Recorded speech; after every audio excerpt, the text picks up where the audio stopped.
Here I'm going to show you how to repair the keypad in the KX-TGA101 telephone from Panasonic. A lot of these phones have problems with the buttons. I make repair kits for them.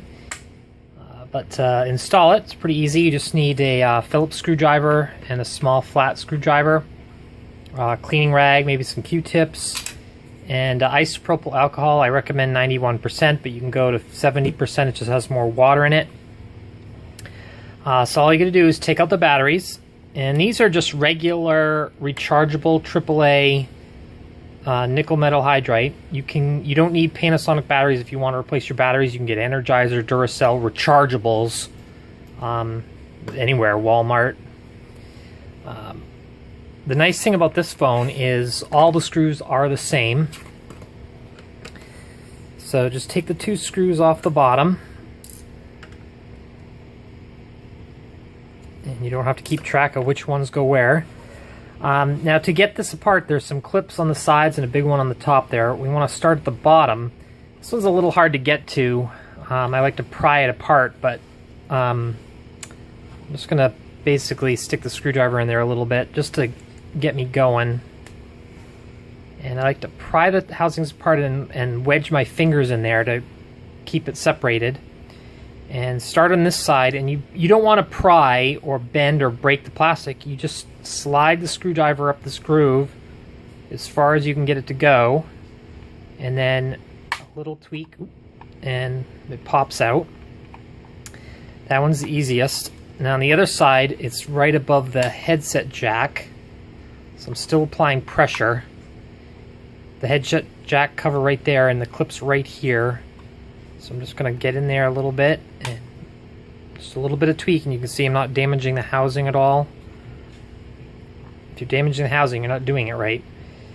So then the next one, I'm going to come back on this side, and it's right above this little clip where the belt clip latches on there. If you've got it, you can take the belt clip off pretty easy.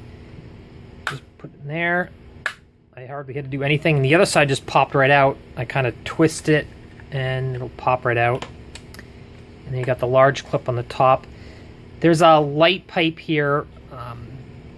Probably will stay, but if it falls out, you're going to want to put it back in, and it looks like that. This wire to the back speaker, you don't want to pull on the housing when you take it apart, because you'll rip that wire right out. So when you wiggle it and just gently pop it off. And then this wire might be taped down, and just kind of untape it so you've got some room to work with. So then we have 3 more screws, one here up this corner, and then the charging pins. Just take a look when you take the charging pins out, see how they go in. They're this hook, and the hook part goes over the plastic housing, and then there's a pin that goes into a hole right there. So put it back, and they're both different, so you have to put the one back in the right place. And there's a notch. The plastic fits through right there. So when you go to put it back together, obviously if it doesn't fit on one side, just put it on the other. There we go.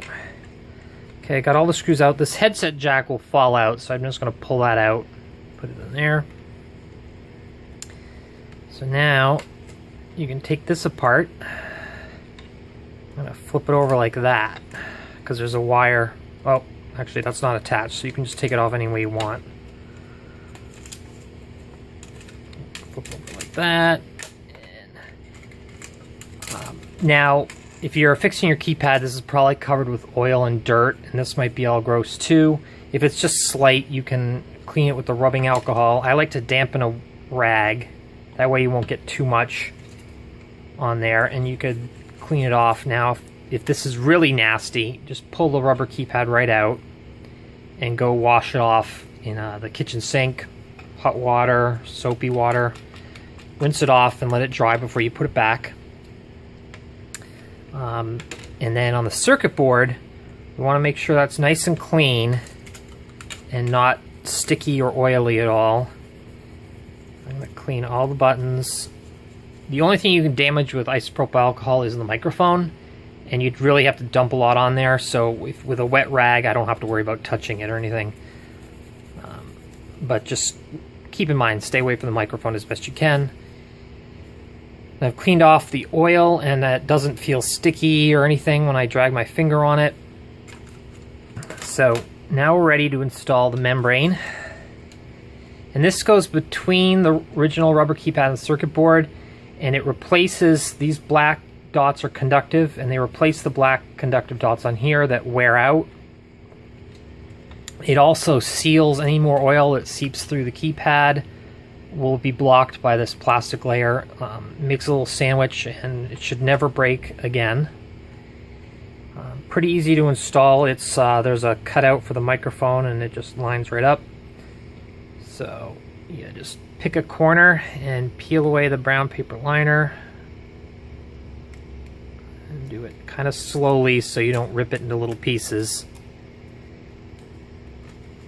And then to put it down, I'm going to start down with the microphone with that hole and just line it up gently. Now I want this to install as flat as possible. I don't want to be pushing pressure down on it. I just want to lightly install it. I don't want warped buttons or anything because that would cause problems. We want it to be nice and flat, so that's all set. Now you might have gotten your LCD dirty, like I have fingerprints on here right now. I'm just gonna go over it with the rag a little bit. Sometimes it's easier to use dry stuff to clean the display. I might use just a dry Q-tip. You might have gotten stuff in here too. Check that out. Okay, it's just satisfied with that. Just flip this back over. Careful of that wire to the speaker. It's pretty fragile. Okay, I've got that down. Now I'm going to put one screw in up here in the corner. And then I'm going to flip it over and make sure everything looks good. Like none of the buttons are jammed in. There's not a big piece of hair underneath the display or anything. So now we're going to do those charging pins. If they're gross, you might want to clean them too while it's out here with rubbing alcohol. Just kind of clean them up. Now you can see like this is going to fit in right here. If I start with the hook there going over the plastic, then you won't be over here trying to put it in this way. And obviously if you're doing that, it won't fit this way at all. So just do that. Put those in place.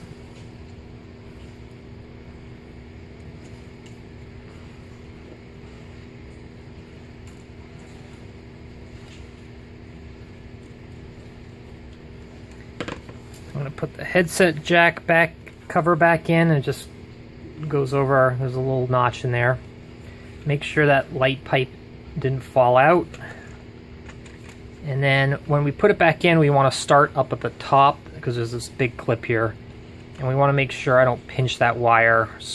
It's not pinched on anything or sticking out of the housing like, you know, like that. Obviously, you don't want to do that. So just make sure that's in there. Start up at the top like that. So I've got the top in, and then no wires sticking out, and it should just click right in place really easily. If there's any resistance, it's probably there's some plastic bent or something in there, and you got to figure out what it is. Fix it. So we just got those last two screws.